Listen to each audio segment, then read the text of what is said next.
नमस्कार मंडळी, बरे आस ना? बरेच राहा. तर मंडळी, तुम्ही म्हणत असाल ना, एवढे दिवस याचे व्हिडिओ येत नाही, तो गेलो काय, नक्की हरवलो तरी खय? तर मंडळींनो, हरवलंय खय नाही होय.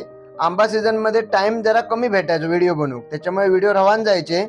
आता आंबा सीझन संपलो, आता म्हटलं परत व्हिडिओ बनवू चालू करूया. सकाळी उठलोय, बाहेर जाऊन बघते तर निसर्गान मस्तच पावसाची मैफल रंगवल्या होती. आई म्हणता माझू आज उपासा, आज वट पौर्णिमा.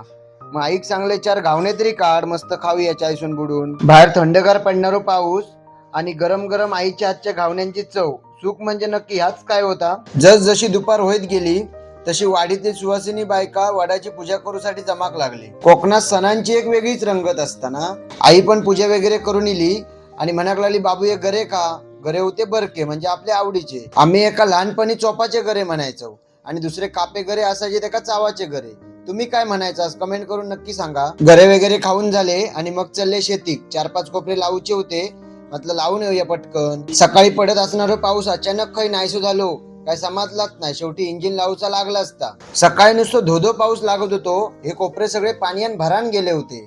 पण आम्ही येऊन नुसतं फायदो काय, बायका सगळी वडाची पूजा करूक थांबली होती, त्याच्यामुळे सकाळची इरड फुकटच गेली.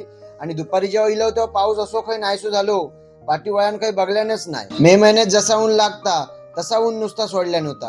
डोबात जेवढा पाणी होता तेवढे 2 कोपरे लावलो आणि 2 कोपरे शेवटी रावलेच ते. थोडं जरी पाऊस लागलो असतो ना तर ऐसूला सगळा पुरा होऊन जाणार होता. पण खायचा काय, पाऊस जर आमच्या सांगण्यात असतो तर खेका वया होता. पावसाची वाट बघून बघून सगळा गुटवून ठेवलो फक्त. आणि असो काय पाऊस धरा निलो, आम्ही घराक येताना नुसतं झोडीत घरा खाल्ल्या नामका.